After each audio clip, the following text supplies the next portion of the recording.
Bienvenidos a este primer programa de contrastes con el que iniciamos el año 2023. Hoy día vamos a hablar de cine, pese a la cantidad de problemas que atravesamos en todas partes. Sin embargo, hay una razón. América Latina, ciertamente, vive en estos momentos una situación paradójica. Nunca en varias décadas habíamos atravesado un estado tal de pérdida de institucionalidad, inseguridad, inflación, falta de empleo, crisis de los sistemas de salud. Pero la realidad no es solamente esa, porque también desde los últimos años, como una manifestación de vida, asistimos a la presencia pujante e innovadora del cine latinoamericano, semejante a la del famoso boom de la literatura de los años 60 del siglo pasado. Vean unos títulos: Pinocho, de Guillermo del Toro; Bardo, falsa crónica de unas cuantas verdades, de Alejandro González Iñárritu; Argentina, 1985, de Santiago Mitre. Y así como en su momento Gabriel García Márquez, Carlos Fuentes o Mario Vargas Llosa accedieron a reconocimientos internacionales, ahora Argentina 1985 está nominada al Oscar a la mejor película internacional. Pinocho al Oscar por la mejor película animada y Bardo a la mejor fotografía. Argentina 1985, el film del que vamos a ocuparnos, tiene ya el Globo de Oro a la mejor película de habla no inglesa y está galardonada con el premio Goya como la mejor película iberoamericana. Si algo podemos decir es que el cine latino e iberoamericano tiene ya el reconocimiento internacional. El caso de Argentina 1985 es significativo. Se trata de una película histórica en el momento decisivo de la consolidación de la democracia en ese país, cuando la dictadura militar que tomó el poder en 1976, después de la derrota de las Islas Malvinas, entregó el poder a través de elecciones a un gobierno civil encabezado por el radical Raúl Alfonsín. El problema era cómo consolidar la democracia. Ello implicaba hacer justicia en un país todavía dividido y enfrentado desde los años 60 del siglo pasado en los términos peronismo-antiperonismo, que se irían transformando en izquierda, representada por los grupos radicales de las guerrillas Montoneros y ERP, entre otros, y la derecha, en la que estaban los militares, pero también la vieja dirigencia sindical fiel a Perón y los sectores estrictamente conservadores. Al producirse el golpe militar de 1976, que sacó del poder a Isabel Perón, ya había en Argentina una guerra civil no declarada entre los grupos guerrilleros, los militares y los grupos paramilitares en el más profundo anonimato. Las violaciones a los derechos humanos fueron múltiples. Sufrieron tortura o muerte personas inocentes sospechosas de militar en cualquiera de los bandos. Los juicios, en el caso de los miembros de la exjunta militar, comenzaron en tribunales militares, pero ante el estancamiento de los procesos se los traspasó a tribunales civiles. Fue un reto. Parte de la sociedad civil argentina no conocía en realidad lo que había pasado, que el juicio sacó a conocimiento público recién. Otra parte era partidaria de los militares. Había una atmósfera de miedo y de inseguridad, por la que muchos no querían hablar, o para quienes lo sucedido había sido tan destructivo que simplemente no querían recordarlo. Finalmente, Había también un grupo de familiares que protestaba continuamente y exigía saber la verdad de lo que había pasado. La película se centra en el momento en que el juicio pasa a un tribunal civil. Ahí la Fiscalía tomó un rol decisivo para encontrar las pruebas y preparar la acusación correspondiente. Por ello, la figura central de Argentina 1985 es la de Julio Estracera y la de su ayudante Luis Moreno Ocampo, encargados por oficio de encontrar todas las pruebas que mostrasen la culpabilidad de los generales y los almirantes, en tensos y dramáticos meses que duró el proceso. Las labores de Estracera y su equipo de jóvenes abogados y colaboradores se desarrollaron en medio de amenazas, miedos, falta de tiempo, ataques verbales y no tan verbales al fiscal y a su gente. Eso es el tema de la película. La ambientación, la fotografía de Argentina 1985 ha sido reconocida, igual que la gran actuación de Ricardo Darín y Peter Lanzani. Cómo evalúen ustedes la película ya es su criterio.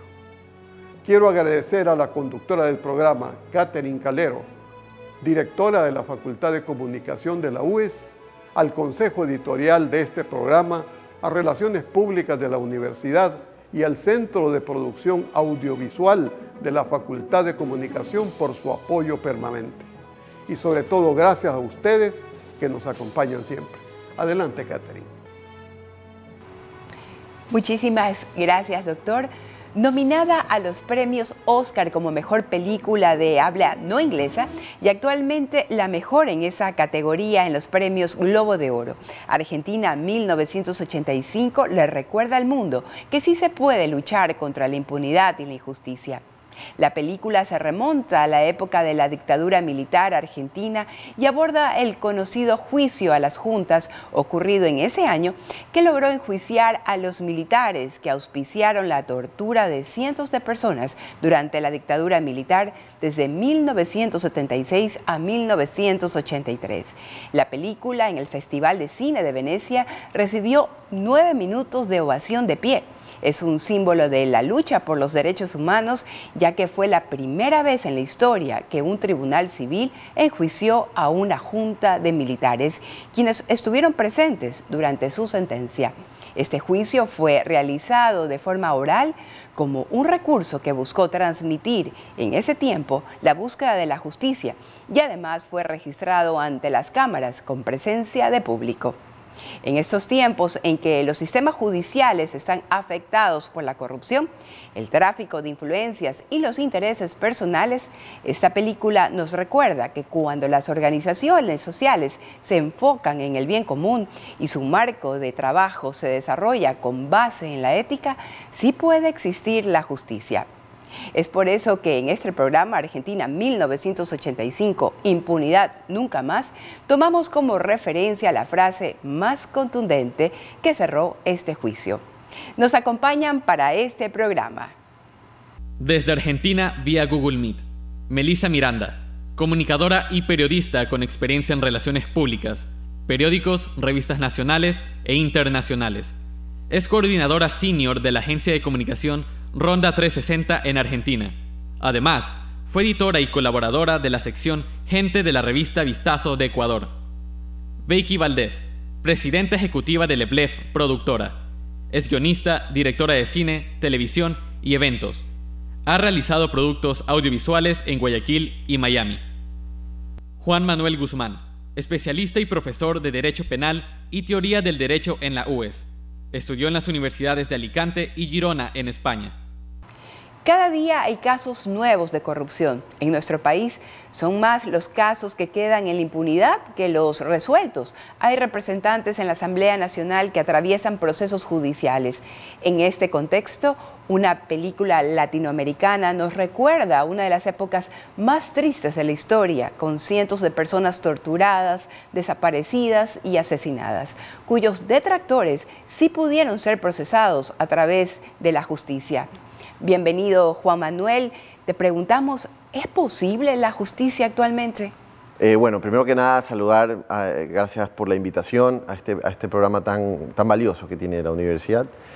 Y definitivamente estamos tratando de abordar una película que ha marcado o ha generado mucho impacto para todos, ¿no? Si bien tratan de recrear un acontecimiento que ocurrió ya hace algunos años atrás, viene muy en buen timing esta película, porque desde el punto de vista jurídico penal, estamos viendo cómo cosas ponen en desafío o empiezan a desafiar si los modelos que estamos implementando son realmente eficientes, si los modelos que estamos implementando están realmente conduciéndonos a lo que queremos conseguir. Y resulta que esta película recrea un proceso penal que sigue la estructura de lo que conocemos nosotros como un modelo acusatorio adversarial, porque vemos a dos partes que están peleando entre sí con un tercero imparcial que es un tribunal. Ese es nuestro modelo actual. Es un modelo que lo venimos implementando desde el 2009 con sus modificaciones hasta el 2014, y que yo diría que ya toda América Latina lo ha implementado, pero que es un modelo que tiene sus defectos. Defectos que son justamente los que lo que yo digo, creo, que le ha merecido un poco la crítica a la condena que produjo este proceso, ¿no? Este proceso dio como resultado la condena de Videla y de sus, digamos, secuaces en lo que fue la dictadura de esa época. Pero posteriormente a ese proceso, y algo que no dice la película tal vez, es que luego Videla fue indultado por un presidente posterior, que no sé cómo fue Menem, sí. Justamente por violaciones al proceso, por falta de cuestiones probatorias, y da la casualidad que son justamente las críticas que recibe este modelo de procesar a las personas cuando está frente a un caso de conmoción política, de conmoción pública, de conmoción mediática, ya sea antes o después. Los medios siempre han tenido una relevancia, digamos, protagónica en lo que es un proceso de este tipo de esta magnitud. Entonces, la discusión es, ¿se condenó a los responsables porque los casos estaban totalmente probados, o se condenó a los responsables porque el pueblo lo requería de esa forma, con su presión y ejerciendo el clamor, y el gobierno que estaba entrando necesitaba legitimarse a través de una condena a lo terrible del pasado? Pues son esas las dudas coyunturales, creería yo, que dan como pauta a este tipo de cuestionamientos. Pero lamentablemente el modelo del sistema acusatorio adversarial es un modelo que da pauta o permite este tipo de dudas, porque ningún modelo es perfecto, y lo que ha logrado el derecho, digamos, hasta esta época es, después de haber probado distintos modelos, como por ejemplo el de la Inquisición, donde te juzgaban y te sancionaban muy en secreto, nos dimos cuenta, figurativamente hablando, porque digamos, ahorita hablo en nombre de la historia del derecho, nos dimos cuenta que lo menos malo o lo menos peor que ha logrado la humanidad es tener un proceso en donde al menos hayan dos verdades contrastándose, y hay un tercero que pueda ver las dos verdades y sacarse o hacerse una opinión neutral, por eso es que eligieron un tribunal civil y no un tribunal militar como estaban juzgando hasta esa época, con un criterio neutral, formarse una opinión de lo que ambas partes debaten y prueban. Y según ese ejercicio dialéctico, ¿sí?, que conocemos como el principio de contradicción en materia penal, el tribunal es capaz de formarse una opinión. Entonces, perfecto, no perfecto, definitivamente no es perfecto, ya, pero es al menos sensato, un proceso que tiene un modelo sensato. Y en América Latina es el modelo que estamos llevando a cabo, digamos, a nivel generalizado el día de hoy. Sin embargo, alrededor de estos procesos en nuestro país evidenciamos corrupción, tráfico de influencias y esta película nos da esperanza. Claro, sí. Nos da esperanza y nos da un mensaje más que, yo no diría, no sé si esperanza, para unos podrá ser esperanza, para otros podrá no ser esperanza, pero el mensaje yo creo que es el siguiente: cuando hay suficiente presión, los jueces pueden sentirla. Se puede aplicar en este momento. El juzgador es un ser humano. Y cuando hay suficiente presión, ya sea porque la presión es real y responde a un sentir colectivo legítimo, o ya sea que no lo fuere, el juez recibe el mensaje. Y el juez no es infalible, el juez no es un robot, es un sujeto que administra justicia basándose en sus experiencias, en sus emociones, en las construcciones y programaciones mentales que tiene del pasado desde que era niño tal. Y claro, es un sujeto susceptible a ser motivado por el entorno. Y eso lo que nos dice es, los jueces reciben y captan el mensaje. ¿Consideras que hay una crisis del derecho en el mundo? Definitivamente, definitivamente. Y esa respuesta creo que pocas personas te podrán decir lo contrario. Y es que nunca hubo una era en la historia en donde no hubo crisis del derecho. Porque el derecho es una ciencia social y como ciencia social tenemos un problema. Y el problema es que no tenemos una pipeta de ensayo, no tenemos un laboratorio donde podemos contrastar y evidenciar naturalísticamente cuáles son los resultados. Los resultados de las ciencias sociales se ven al pasar de las generaciones y lo que tenemos son intentos, creaciones desde las ciencias sociales para resolver problemas puntuales y eso es el derecho. El derecho es historias de historias de historias tratando de resolver problemas y acumularlos de la experiencia social.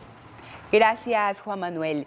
La historia se escribe con personajes y los principales de esta película son el fiscal Julio César Straserra y su colaborador Luis Gabriel Moreno, quienes fueron interpretados en la película por los actores reconocidos Ricardo Darín y Peter Lanzani. Su director, Santiago Mitre, ya ha recibido premios por guión y ópera prima en su país, Argentina. El país del Cono Sur ya tiene 2 premios Oscar anteriores, el primero en 1986 por la película La historia oficial de Luis Puenzo y El secreto de tus ojos de Juan José Campanella en el 2010, en la cual Ricardo Darín también interpreta al personaje principal. En estas 3 películas, la dictadura sigue siendo una temática trascendental y con fuerza narrativa, ya que muchos países han pasado por conflictos que pueden identificarse con esta historia, como es el caso del Tribunal de Nuremberg. Bienvenida, Melissa. Te preguntamos, ¿cuál es el valor de este tema en la memoria y la construcción de la identidad de los argentinos?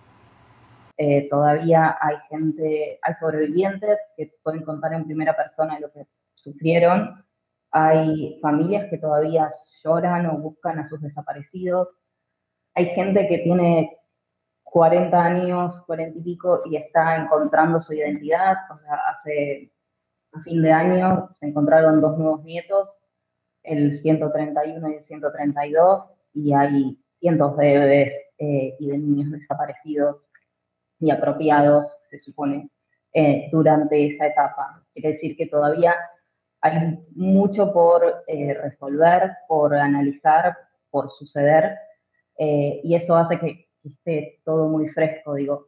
Pero cualquier evento tan fuerte, tan traumático, tan horroroso para una sociedad, si marca a una persona, marca a una sociedad en la memoria colectiva. Y muchas veces nosotros hay como la identidad argentina, hay muchas características de las que se hablan, que el argentino de la viveza criolla, a veces nos tildan de soberbios, nos tildan también de recursivos, de ser aquellos que pueden, nosotros decimos acá, lo atamos con alambre, y a partir de eso podemos resolver algo de una manera más ingeniosa y barata en general. Somos nostálgicos también, recordamos, nos angustiamos, analizamos mucho por el humor y también mucho por el arte, y sobre todo somos muy resilientes, como cuando parece que todo se viene a pique, no sé, de alguna manera salimos de la crisis que parecía que nunca iba a terminar y logramos resolver situaciones y avanzar. No sé, hay gente estudiando la economía argentina, por ejemplo, en el mundo como un caso particular. Y muchas veces la realidad supera la ficción en Argentina, pero otras veces también es como una fuente de inspiración. Y es una fuente también para la memoria, para recordarnos los hechos que pasaron y verlos desde distintas miradas y desde distintos ángulos, analizarlo y procesarlo también como sociedad. Me parece que un poco ese es muchas de las historias que estuvieron del cine, que fueron muy exitosas, por ejemplo, que ganaron el Oscar o están candidatas al Oscar, están vinculadas a este proceso histórico, a esta etapa, a este dolor colectivo, y es una manera de hacer catarsis, es una manera de exteriorizar, de expresar y de recordar todo esto. Y hay dos frases muy fuertes que están asociadas a este periodo histórico nuestro, que una es nunca más, y la otra es memoria, verdad y justicia. Y me parece que son las dos cosas con las cuales se engloba esto, y es ese broche de no querer olvidar lo que pasó, pero para que no se repita, no para no sanarlo. De alguna manera esta película cuenta un costado que no estaba tan tratado, por lo menos desde el arte cinematográfico, que es la parte del proceso de la justicia, analizando lo que pasó en la dictadura, los crímenes de la dictadura, y es como otra etapa. Siempre estuvo todo mucho más enfocado en el relato de la gente que sufrió torturas, secuestros, desapariciones, familias separadas, reencuentros, y me parece que esta es otra manera de contar esa etapa histórica nuestra que todavía duele y que todavía creo que da para mucho más. Melissa, ¿y cuál ha sido la reacción de los argentinos ante el reconocimiento internacional de esta película? Bueno, la película desde el inicio, desde que se estrenó en Argentina, fue muy aceptada por el público, batió récords de audiencia. Ricardo Darín es un actor muy querido acá, creo que internacionalmente también, por lo menos en países de habla hispana, y acá cada premio se vive con orgullo, digamos, ¿no? Y un poco ahora la expectativa está puesta en el Oscar, sería la tercera estatuilla, la anterior fue en el 86, igual que el Mundial, igual que la segunda Copa Mundial, y el año pasado obtuvimos la tercera, así que no quiero decir nada, pero hay mucha expectativa por acá. Claro, sí, acá también hay mucha expectativa, nosotros siempre uniéndonos pues a esas alegrías de Argentina. Entonces, todos muy contentos, muy orgullosos. Melissa. Creo que también de alguna manera representa situaciones que han pasado en Latinoamérica. No sé si en todos los países las dictaduras latinoamericanas tuvieron la crueldad que tuvo en Argentina.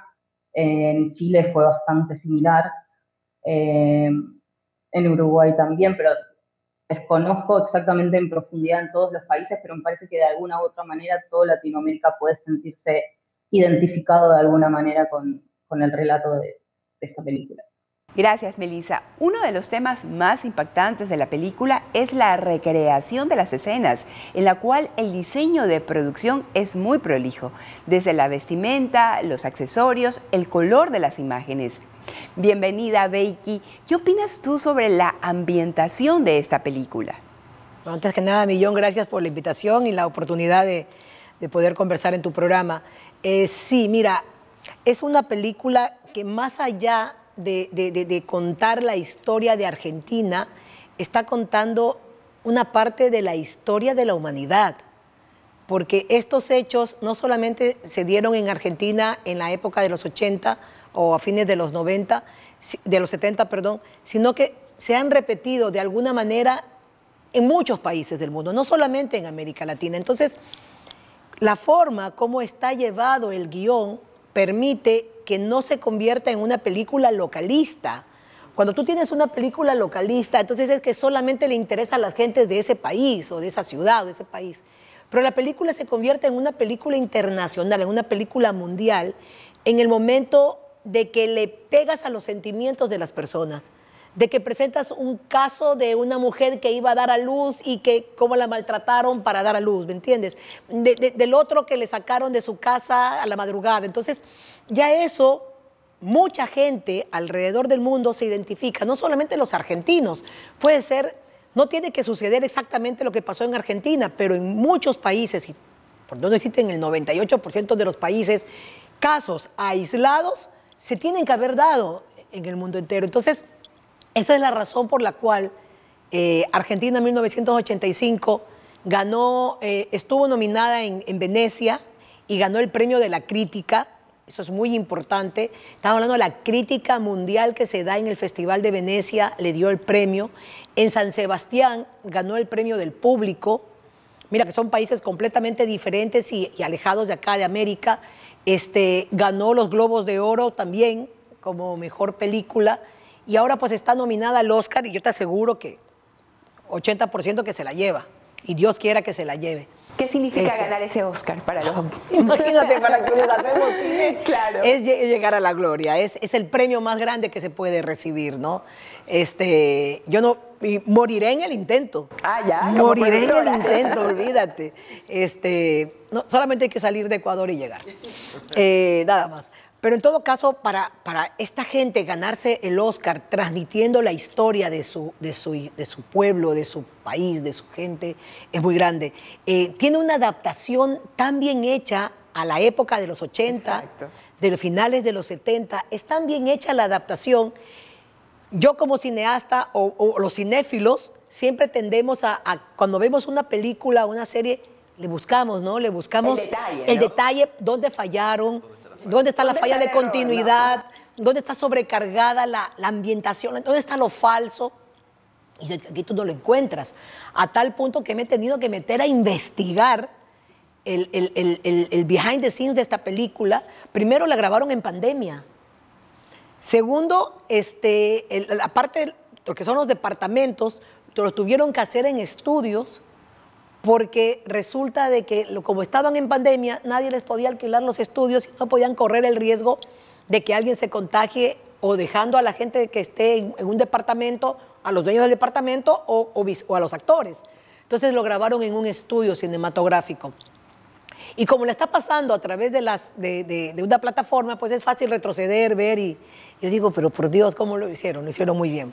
Hay una excelente calidad de producción, un guión muy bien llevado que nos mantiene ahí. Hace un rato tú dijiste algo muy bueno que no me voy a robar porque estoy con un abogado penalista, no me puedo robar sus palabras, pero el tema del hijo es fundamental en el guión, la presencia del hijo, cómo lo enfoca, cómo se ve a él a través del hijo, eso es muy importante. Es muy importante, mira, tú no eres cinéfilo, pero te das cuenta. Claro. Entonces, y eso el público lo recibe. Quizás mucha gente no se dé cuenta, pero lo recibe. Y se identifica con el muchacho. Todos somos con la relación. Porque es lo que tú dices, todos somos ese hijo. Entonces, ese tipo de cosas tan bien manejadas, y no, pues, ¿qué te digo ya después? La ambientación, la utilería. La mezcla de todo esto es con la fotografía. Y en la fotografía no solamente es el enfoque, la fotografía es la iluminación, es la textura que le dan a la época. Entonces, tú desde que pones el principio de la película, tú ya ves que es una película vieja, de un tema viejo, por la textura que le da, vintage completamente, por la textura que se le da en la fotografía, ¿no? Entonces, esta armonía de colores, de diseños, de caracterización de los personajes, porque Garín, tú ves al verdadero fiscal Estracerra y es Garín, o sea, es muy buena. Hay un momento en que utilizan también tomas reales. Sí. ¿Y cómo manejan esto también? Te das cuenta, vamos, sí es fácil que te des cuenta que son tomas reales, pero te aseguro que para el 30 o 40% de la población no se da cuenta, porque tienes un nivel, eso es lo que te digo, tienes un nivel de textura, de calidez, de fotografía, lo tratas de hacer tan similar que cuando pones tomas en un formato completamente antiguo, que seguramente habrá sido 3/4 de televisión, en la época de televisión, que creo que tú y yo lo alcanzamos, yo sí lo alcancé, el 3/4, los cassettes de 3/4. que era análogo, ahora digitalizado, lo manejas obviamente en un trabajo de postproducción, que sé que han tenido un trabajo de postproducción enorme, hay muchas cosas creadas en postproducción y eso es lo lindo de la época actual. Entonces, todo lo tienes ahí. No es que tú ves algo aquí y algo que sale y algo otra vez que entra. Tú ves armonía. Todo en una completa armonía. Y todo un reto también porque el público vivió en esa época. Entonces es mucho más crítico ante estas ambientaciones, porque vivió en esa época y está ahí listo para no. Claro. Ese no era el cassette. No, ese no era claro, ese no es el tocadisco. televisor. Claro, no es como mi película. Que alguien me refute que fue hace 200 años quien estuvo. Muy complicado acá, Es ¿no? más complicado, ¿entiendes? Pero acá no. Juan Manuel, una crítica de esa producción. Bueno, a mí, ¿sabes qué? Me parece a mí muy bonito, pese a que obviamente no somos argentinos. Creo que todos podemos habernos sentido identificados con el proceso de dictatorial que hubo desde los años 60 en adelante a través de toda Latinoamérica, porque los hubo y esos procesos dieron lugar a instituciones que están presentes hoy entre todos nosotros, como por ejemplo el uso progresivo de la fuerza. El uso progresivo de la fuerza, la gente no se ha tal vez detenido demasiado a ver esto, pero fue creación de esta idea del Estado superpoderoso que se mete en la vida de todos nosotros y que es posiblemente un enemigo que se puede descontrolar en convertirse en dictatorial. Entonces queremos jurídicamente una herramienta que obligue a ese funcionario estatal a ir agotando ciertos pasos antes de llegar al paso letal, porque desconfiamos de ese Estado a lo largo de todas estas décadas, ¿sí? Y me parece a mí muy como poético, tal vez aquí quien nos acompaña nos podría de repente decir algo. Melissa nos podría decir algo al respecto, pero a mí como espectador de esta obra de arte, me parece a mí tiene un sentido poético el hecho de que una tragedia colectiva de tal magnitud haya sido recreada artísticamente y esté siendo aplaudida por el mundo. Es una forma muy poética de cerrar de repente un capítulo. No sé si un capítulo como eso se cierra, no sé si la palabra es cerrar, pero es una forma muy poética de decir esto fue duro, esto lo estamos trayendo acá con arte y le estamos dando un revestimiento que lo estamos presentando al mundo, nuestro dolor, digamos. Me parece a mí eso muy poético y yo creo que eso es lo que merece el Oscar realmente. Melissa. Bueno, por empezar, a nosotros que vivimos yo era muy chiquita cuando fueron los juicios, no me acuerdo nada, pero sí veo imágenes, objetos, colores de esa época y es inevitable como que surja la nostalgia. Creo que además todo el relato está contado de una manera muy emotiva, digamos, como que va llevando, me estoy metiendo un poco en el terreno de Becky, pero te va llevando como por un sub y baja de emociones, te vas transitando diferentes emociones que te conectan con la historia, más allá de que sea una historia argentina, digamos. Creo que eso es lo que hace que logre que cualquier persona de cualquier parte pueda conectar con esta historia, interesarse y encontrar algún paralelismo en su propia tierra, digamos. Así como fue en su momento El secreto de sus ojos, después fue adaptada en Inglaterra, creo que fue que la recrearon y cambiaron un montón de personajes, de contextos históricos, pero como digamos, el núcleo de la historia se pudo replicar también, y me parece que esto, si bien no se podría replicar porque es un hecho histórico, El secreto de sus ojos hablaba de la dictadura, pero de una manera tangencial, digamos, era como un catalizador de ciertas situaciones en la película, pero no era el eje principal. En este sí, o sea, es un hecho histórico ficcionalizado, pero me parece que de todas maneras hay situaciones que pueden empatizar en cualquier parte del mundo y que evocan esas emociones que la hacen tan especial a la película. En el discurso del fiscal Estracera se hace referencia a una frase que aparece en la Divina Comedia de Dante Alighieri, en la que dice que el séptimo círculo del infierno es para los violentos y dentro de ellos a los peores. Los describe como los tiranos que vivieron de sangre y rapiña. Aquí se lloran sus despiadadas faltas. Esta, sin duda, es una de las escenas más emotivas en las que se hace la lectura de los argumentos que logran sancionar a la junta militar. Esta escena está matizada con extractos de las tomas reales del juicio, en las que el público celebra la sanción impuesta. La frase "nunca más" se convirtió en el emblema de la lucha por los derechos humanos. Sobre estos hechos hay que recordar que existen los videos del juicio que guardan este testimonio, los cuales fueron clave para producir esta película. Para cerrar, le preguntamos a nuestros panelistas por qué el cine se convierte en parte importante de la construcción de la memoria. Empezamos contigo, Becky. Justamente yo creo que es la ventana principal.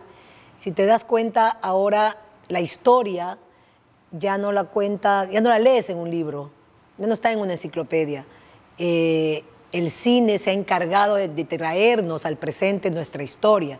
Todo, desde la Pasión de Cristo, las guerras de diferentes países, la creación de países, el nacimiento de nuevos héroes, de la vida real.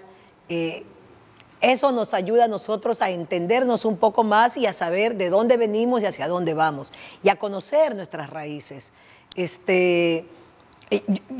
quería ahorita enfocarme un poquito, aprovechar.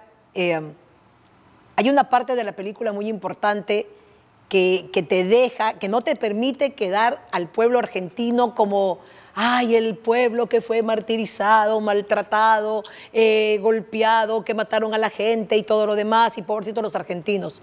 Yo termino viendo la película y siento como que es un pueblo valiente, guerrido. Esas mujeres que van al juicio, que se ponen al final el pañuelo cuando las obligan a quitarse el pañuelo durante el juicio y en el último momento se vuelven a poner el pañuelo, son mujeres que están de pie, que siguen estando de pie, y esa es la fortaleza del ser humano y eso es lo que te deja al final la película. Entonces, este aporte, ve tú a cada director y a cada guión, pero el aporte que puede hacer el cine a la sociedad es muy importante. Es muy importante.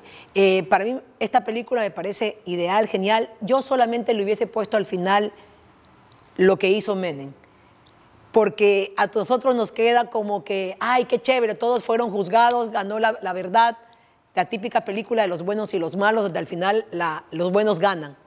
Pero luego vemos que no es así. Entonces, yo sí le hubiese hecho al final el recuento de que pasó esto, pero luego esto de acá. Esto, en el gobierno de creo que es importante para que ahí sí se aplique la frase nunca más, no olvidar. Claro, bueno, definitivamente vivimos, creo yo, ahora en una época donde la tecnología y todos los recursos que tenemos a la mano hace que la comunicación sea más rápida. Y como seres hablantes, el ser humano es un ser que cuenta historias. La cultura se compone de historias y todo lo que hacemos es a través de historias. Y yo creo que el cine y en sí todo el arte es una forma muy particular de contar historias, que incluso ahorita podemos usarlas para contar historias, para enseñar historias, para aprender historias. Y particularmente esta película recoge componentes que a mí me resultan muy provechosos, porque recoge la lucha de un pueblo en un momento histórico determinado, y es que el derecho es eso, el derecho es lucha, y siempre ha sido lucha, y el derecho siempre será lucha. Entonces, mezcla estos componentes, esta película trae le da el toque artístico a esta lucha social, y particularmente está recreada en un ambiente de corte, está recreado en un tribunal, en una sala de un tribunal, donde se ven los desafíos que los abogados tenemos en el día a día. Los desafíos de pelear contra un sistema que ya está establecido, el apartarte de un sistema y que todo el mundo te critique y que todo el mundo crea que no lo vas a poder lograr, y encontrar esos auxiliares, ese equipo que la gente cree que no existe y no lo vas a encontrar, pero que lo puedes encontrar. y salir adelante de una lucha de esas. Creo que la película tiene muchos de estos componentes que yo aplaudo pues, y considero que son fantásticos. Gracias, Juan Manuel. Melissa, ¿cómo contribuye el cine en la construcción de la memoria de las personas? Bueno, creo que retomando un poco los dos aportes que estuvieron haciendo ellos, me parece que sí, el arte siempre se utiliza como para contar una parte de la historia y perpetuarla en el tiempo, digamos, de determinadas maneras. Y el cine ha sido un medio muy utilizado para esto, por su masividad, y en una sociedad en la que cada vez somos más visuales, el cine sigue siendo, a pesar de que hay otras plataformas que son más efímeras por ahí, que tienen otro lenguaje, pero el cine permite todavía contar estos relatos y estas historias a partir de lo que le pasa a un personaje, poder hablar de grandes temas, llevar a la reflexión a la audiencia, llevar a analizar situaciones, rever hechos históricos, hablar de conflictos sociales, ser disruptivo también. Me parece que es una manera, un contexto romántico para poder hablar de aquellos temas que incomodan, que molestan, y hacerlo de una manera bella, de alguna manera. Y creo que en ese sentido todavía el cine tiene mucho para dar y generar grandes narrativas que permitan esto, generar memoria. Creo que la memoria y la emoción están muy ligadas y el cine es un vehículo ideal para esto. Muchísimas gracias, Melissa, Becky, Juan Manuel, por sus aportaciones en este programa. Podemos concluir que Argentina 1985 se convierte en un referente de esperanza en tiempos en los que la justicia no brinda las garantías que necesitamos. También es una muestra del alto nivel de producción audiovisual que se ha desarrollado en Latinoamérica, un continente que cuenta historias de lucha a pesar de la adversidad, como sucedió durante las dictaduras en los años 70, que dejaron huellas en varias generaciones. Esto fue Contrastes, el programa U es de opinión. Nos vemos en una próxima edición.